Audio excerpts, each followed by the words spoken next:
Welcome, listeners, to a deep dive that cuts straight to the heart of real-life communication. We are so glad you're choosing to learn with us today. We are focusing on, well, perhaps one of the most complex areas of emotional language, expressing strong feelings about dating and romance.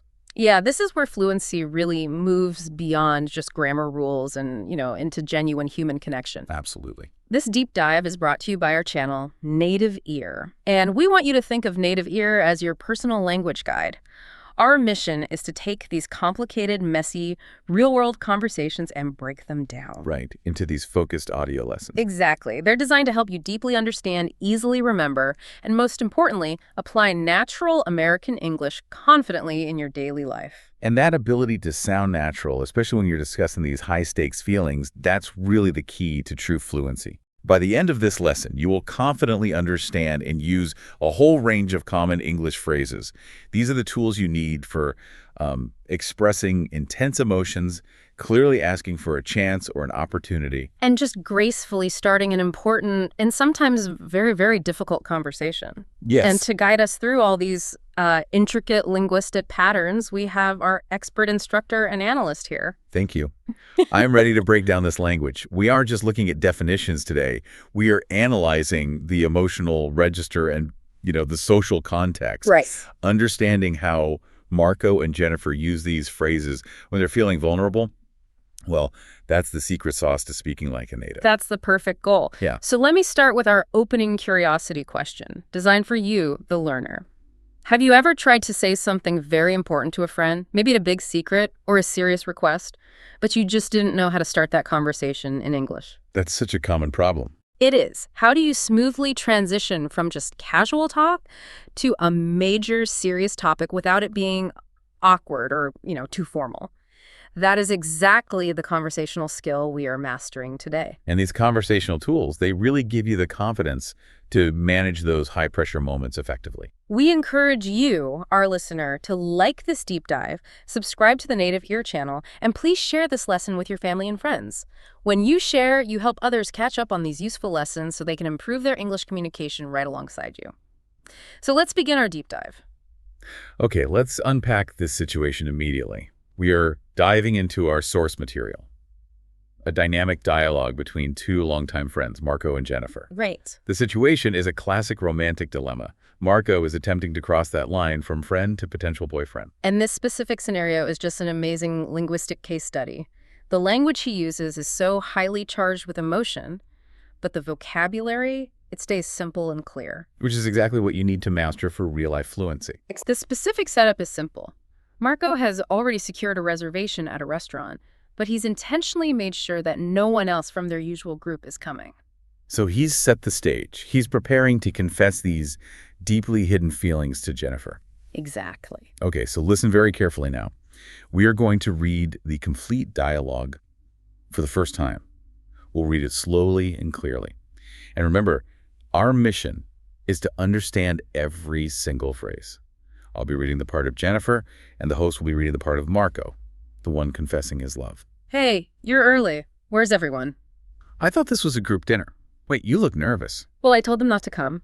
I made a reservation just for the two of us. I thought we could have a quiet evening all to ourselves. Oh, why? This feels serious. Jennifer, there's something I want to ask you. Sure, what is it? Okay, here's the thing. I've always seen you as more than just a friend, and I can't take it anymore. I know you better than anyone. I know the pros and cons of your personality. I even know what side of the bed is yours. I think we would be great together, don't you? Are you serious? We've been friends for years. We can't just change that overnight. I know. I never had the guts to tell you until today. So what do you say? Are you willing to give me a shot? Wow. That delivery was excellent, and that moment of hesitation right at the end, it just perfectly captures the stress of the entire exchange. It really does. This dialogue, even though it's short, it is just packed with linguistic power. So what stands out to you right away about Jennifer's reaction, especially that line she uses about time? Well, Jennifer is absolutely shocked. And her first reply, "Are you serious?" That shows pure disbelief. But the crucial analytical phrase is, "We can't just change that overnight." But we really need to analyze this phrase immediately, even though it wasn't on our core list, because it's just a brilliant example of natural conversational English. Okay, let's do it. Let's clarify overnight in this context. Yes, so overnight here means suddenly or in one day. The literal meaning is, the period from evening until morning. Right. But when we use it conversationally, it means something changed unexpectedly or way too quickly. Jennifer is saying that a deep, established friendship that has lasted for years can't just suddenly turn into a romance in a single evening. Just because he confessed his feelings. Exactly. She needs time to process it. It's such a great concept for learners to grasp. You often hear this phrase in business, too. For instance, you might hear, we can't solve this complex problem overnight. Yes. It conveys the need for patience and, a process. Right. Precisely. This initial shock and Jennifer's need for time, it really sets the stage for our entire lesson. We're helping you master the conversational language used in these complex, high-stakes emotional moments. So let's start breaking down Marco's confession now, analyzing the phrases he used to signal this massive change. We are now moving into the heavy analysis, focusing on the communication phrases Marco used to convey his powerful emotions. We're moving beyond simple definitions and really into the depth of linguistic application, which is what the deep dive is all about. Let's begin with Marco's critical opening phrase, the one that acts like a verbal fanfare, announcing that something big is coming. Phrase 1, here's the thing. So, as we mentioned, Marco is not literally giving her an object, a thing. Right. This is a crucial conversational tool. Here's the thing, is a common, often slightly informal way to signal that you are about to transition to the main problem or the crucial truth. The core piece of information. Exactly. It verbally cues the listener, in this case Jennifer, to focus intensely on what comes next. So why is this phrase better than saying something like, I have an important statement to make? That sounds so stiff and formal. Because it manages the emotional register. Here's the thing. It's casual, it's warm, it's inviting, even if the information that follows is really serious. It implies, let me explain the complexity of my situation to you, my friend. So if Marco had used something more formal, Jennifer might have felt pushed away. I think so, yes. That makes sense. It's a soft start to a very hard conversation. Let's expand on its usage and its register. Well, notice its informality. You would not start a formal presentation in a professional setting with this phrase. In a workplace email, you might write, the critical issue is. Right, much more direct. But when you're speaking face-to-face with a friend, whether you're talking about being behind on a project or having romantic feelings, here's the thing, creates a sense of intimacy. Can we look at some challenging examples? What if the problem is minor? Could you still use it? That's a great question. It's usually reserved for something that needs an explanation or resolves a mystery. So imagine you promised a friend you'd bring ice cream to a party. You arrive empty-handed. You probably wouldn't just say, the restaurant closed early. You'd start with, here's the thing, I got delayed, and by the time I arrived, the restaurant closed early.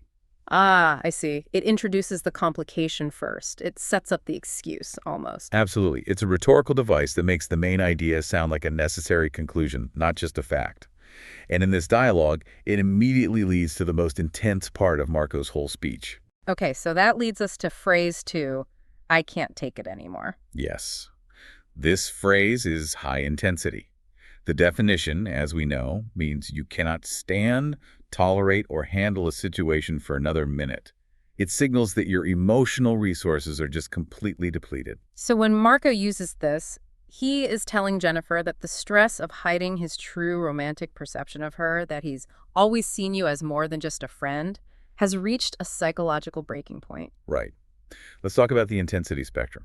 This phrase is very serious. If you use this phrase, you have to be prepared to make a change. Yeah. If you say, I can't take the noise anymore, you're implying you're going to call the police or move apartments or confront the neighbor.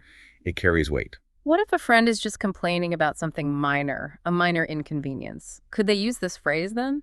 They could, but it might sound a little exaggerated. If someone says, oh, the coffee machine is broken again, I can't take it anymore, it's often used humorously or sarcastically because the problem is small. However, when it's paired with the admission of hidden, long-term romantic feelings, like Marco uses it, the phrase becomes very real and very heavy. Let's explore a darker, more dramatic example. For instance, in a work environment, maybe someone says, I have been working 80 hours a week for a month. I haven't slept, and I'm exhausted.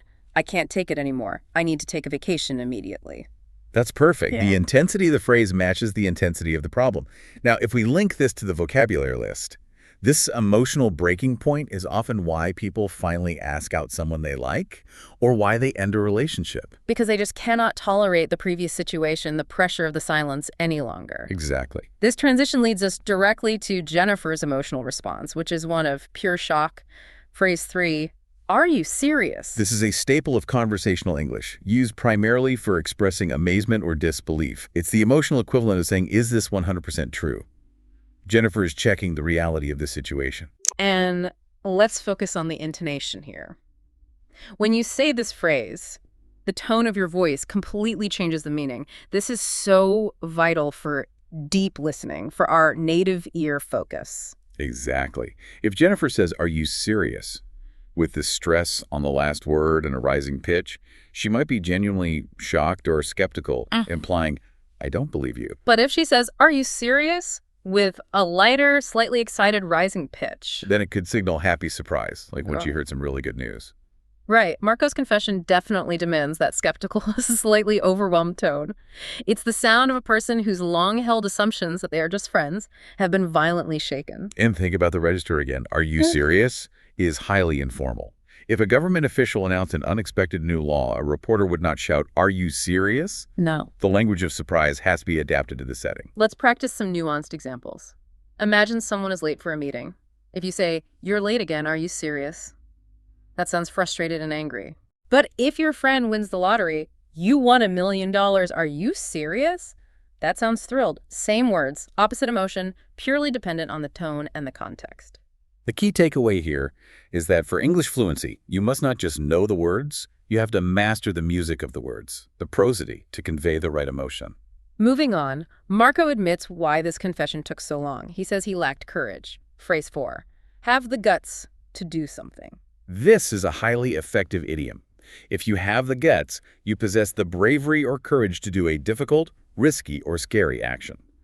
Marco is admitting that the fear of losing Jennifer's friendship was so immense that he spent years lacking the necessary courage, the guts, to speak his truth. Let's deepen the linguistic discussion of the word guts. That's a very visceral word. It's interesting that the physical meaning, the internal organs, is used to describe internal moral strength. It is. It's a strong, powerful image. It implies a kind of deeply ingrained courage, not just a fleeting moment of bravery. When we say someone has guts, it means they have tremendous fortitude. It's slightly more informal than saying courage or bravery. Now let's look at collocations, words that naturally pair with guts. You usually don't just have guts, you have the guts to do something. That prepositional phrase is crucial. You have to connect the courage to the action. For instance, I didn't have the guts to quit my job. Or she had the guts to stand up to the bully. The action required bravery. Let's revisit the concept of pros and cons, which Marco uses in his confession. He says, I know the pros and cons of your personality. This ties directly into having the guts. Absolutely. Pros are the good reasons or positive qualities, and cons are the bad reasons or negative qualities. Marco is trying to argue that because he knows her completely, the good and the bad, he is uniquely suited to be her partner. Right, so by mentioning the pros and cons, he is justifying the risk he took by having the guts to confess. He's saying, in a way, I weighed the risks, the pros and cons of telling you, and the risk was worth it. Exactly. And this use of the phrase pros and cons is highly versatile. You can apply it to a decision, a job, or, like Marco does, to a person's personality. It signals a balanced, thought-out analysis, even if the result is emotional. We have dissected the emotional core of Marco's confession. Now, let's pivot and analyze the phrases he used to set the context and ask for the opportunity, the chance that he so desperately desires. This is how you frame a serious conversation correctly. Yes, these situational phrases are so crucial because they communicate his intention before he even speaks the serious words. Let's start with how Marco set up their private time, phrase 5. Just for the two of us. This phrase is purely about establishing exclusivity. It means only you and me, nobody else. By making the reservation just for the two of us, Marco ensured privacy. He's signaling that this was not a casual group gathering. It's a very clear way to communicate focused time. And as we discussed earlier, this is a flexible structure. You, the listener, can apply this to any number or group. If you're discussing a financial plan, you can say, I need to share this report just for the three of us. It keeps the circle small. That is a great point. It clearly delineates boundaries, which is essential in professional and personal life. If you want a casual date, you might invite someone to join a group. If you want a serious, intimate conversation, you specifically choose just for the two of us. And this links directly to the concept of privacy and exclusive use, phrase 6, all to ourselves. Right. If you have something all to yourself or all to ourselves, it means you have complete exclusive possession of it. You do not have to share it with anyone else. Marco used this to emphasize that the evening belonged entirely to them without the distractions of their friends. Yes. And let's explore why this phrase is used so often with physical spaces or items. Okay. Well, think about the enjoyment of exclusivity. I rented a cottage by the lake, and we had the entire shoreline all to ourselves. It highlights the joy of not having to compromise or share. In the context of dating, having time all to ourselves is a clear signal that the date is moving toward the intimate level, which is a key vocabulary word for us. Intimate here means having a very close, deep, and personal connection, either emotional or physical. And Marco wants the setting to reflect that desired intimacy. That connection is powerful. Now, let's look at the phrase Marco used to justify his position as a potential partner. Right. Phrase 7. I've always seen you as a certain way. This phrase is a statement of perception. It conveys a long-held belief about the other person. Marco uses it to establish credibility. He's saying, my feelings are not new, they are consistent. The power of this structure lies in the past continuous tense. I've always seen. It removes the possibility that he just woke up that morning and decided to like her. It implies longevity and depth. How does the register of this phrase change depending on the context? It's very versatile. In a formal setting, you might hear a business leader say, I have always seen this company as a market leader, using it to express conviction. But in the dialogue, it's used to build emotional trust. Marco is saying, I know who you are, and I want to elevate our bond. Let's test the limits. What if Marco had started by saying, I've always seen you as my best friend? That would be the default, the comfortable status. By adding more than just a friend, he introduces romantic ambiguity and tension. The structure is the same, but the qualifier, that more than just, is the inflection point that changes the entire relationship dynamic. And finally, the critical request. The chance. Phrase 8. Are you willing to give me a shot? To give someone a shot is pure American English idiom. It means to provide an opportunity or a chance, often used when the person asking is taking a risk or when the outcome is uncertain. Right. Marco knows the transition from friend to romantic partner is risky, so he's humbly asking for the opportunity. Yes. And this phrase is often used with a slightly self-deprecating or pleading tone. It implies, I might not succeed, but please, just let me try. That's a great point. And let's focus on the verb willing in that sentence. Are you willing to give me a shot? This is key. It asks for permission and participation. He isn't demanding. He's asking if she is amenable to the risk. Which makes the request polite, even when discussing such intense feelings. Exactly. Can we contrast this with related vocabulary like asking out? Yes. If Marco had said, Jennifer, will you go out with me? That's a basic invitation to a single date. But by saying, are you willing to give me a shot? He is asking for an opportunity that goes beyond a single date. He's asking for a chance at a relationship. Exactly. It implies a commitment to an experiment. Think about a job interview. I know I lack one qualification, but if you give me a shot, I promise I will learn quickly. It's asking the other person to trust the potential. Mastering give me a shot allows you to convey not just a request, but also your faith in your own potential, which is highly valuable in English conversation. We have analyzed all the key linguistic components of Marco's confession. Now, we must transition to the critical cultural context. This is perhaps the most confusing area for English learners and requires a true deep dive understanding. Let's hear the closing lines one last time, where Jennifer asks, we can't just change that overnight, and Marco asks, are you willing to give me a shot? I know. I never had the guts to tell you until today. So what do you say? Are you willing to give me a shot? This conversation, while emotionally honest, is actually quite rare among adults.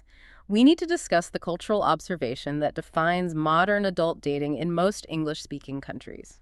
That observation is generally not common among adults in Western cultures, particularly in the U.S., to formally ask, will you be my boyfriend?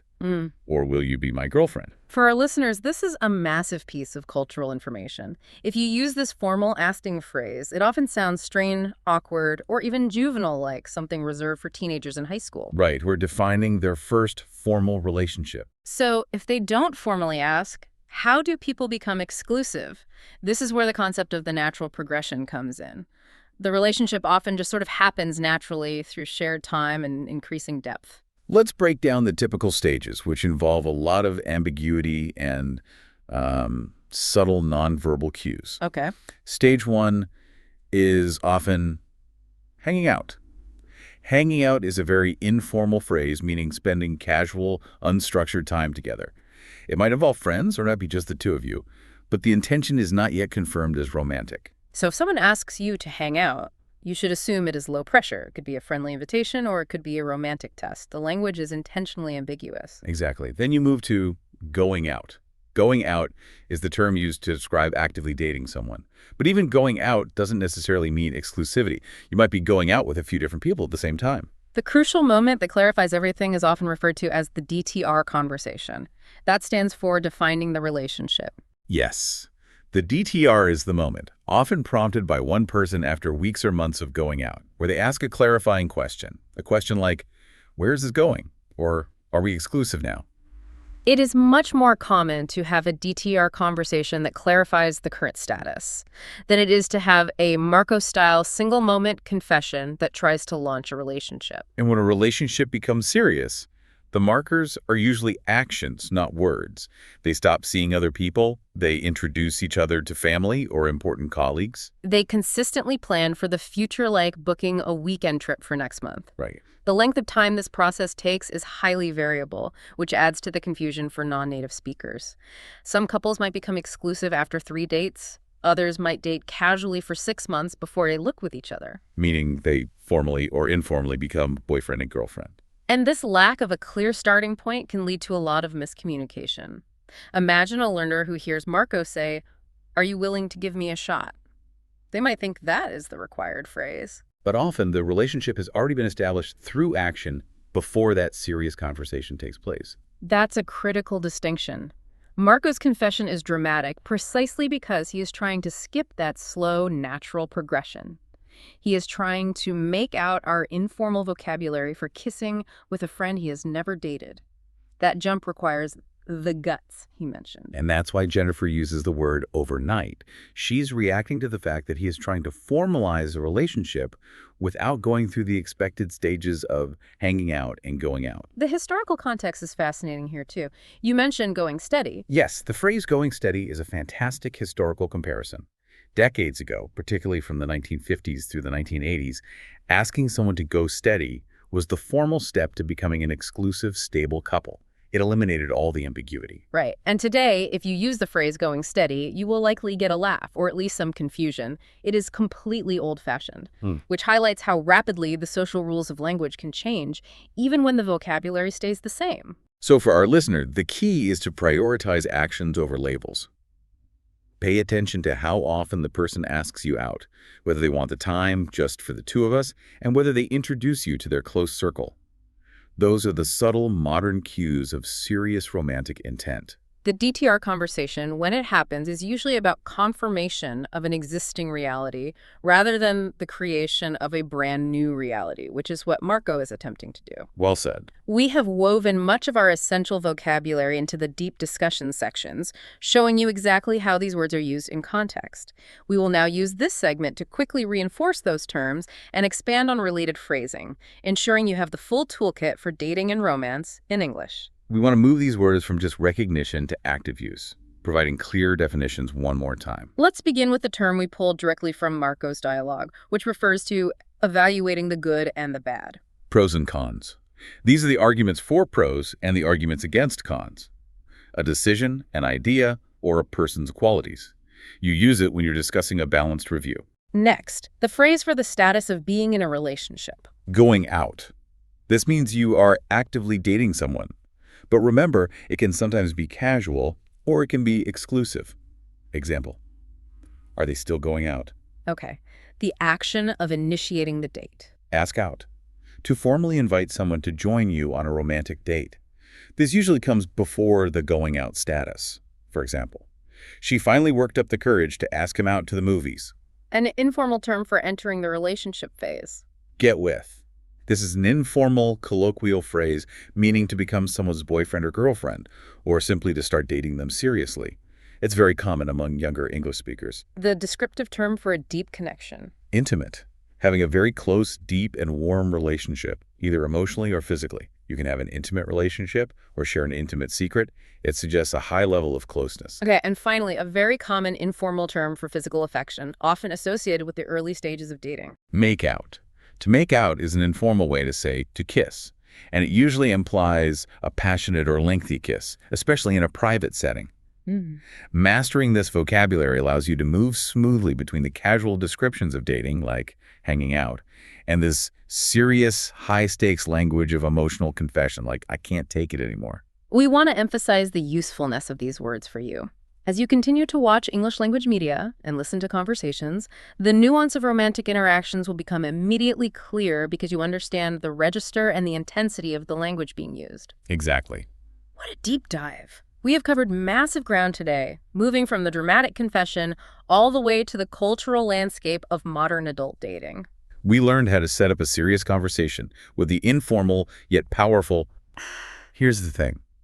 We mastered expressing intense frustration or emotional limits with, I can't take it anymore. We analyzed the shock reaction with, are you serious? And we learned to ask for an opportunity using that classic idiom, give me a shot. We also clarified the situational language, like making time just for the two of us and having a space all to ourselves. And crucially, we explored the cultural context that defines how relationships progress naturally among adults in English-speaking environments, without the need for those formal declarations. These conversational phrases are your pathway to genuine connection and emotional fluency.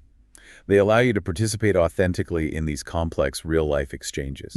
Mastering them is a monumental step toward true, native-like communication. Our final thought for you, the learner, builds directly on the cultural tension we analyzed today. The dialogue showed us a serious, dramatic confession. But since modern adult relationships often lack an official starting point, how do you tell the difference between a casual date, a low-stakes dinner, and the beginning of a serious, exclusive, romantic relationship? It's all in the subtle cues, isn't it? Is the person asking about your future? Do they rely on you for important emotional support? Are they eager to introduce you to their family? That is something interesting to consider as you listen to more English conversations and observe the world around you. Use your native ear to notice those subtle clues of commitment. Thank you so much for joining us for this deep dive. Keep practicing these phrases, and remember to check out the Native Ear channel resources for practice materials. Please share this lesson with others who are on their journey to English fluency. Until next time, keep learning and keep exploring the amazing world of natural English conversation. Goodbye.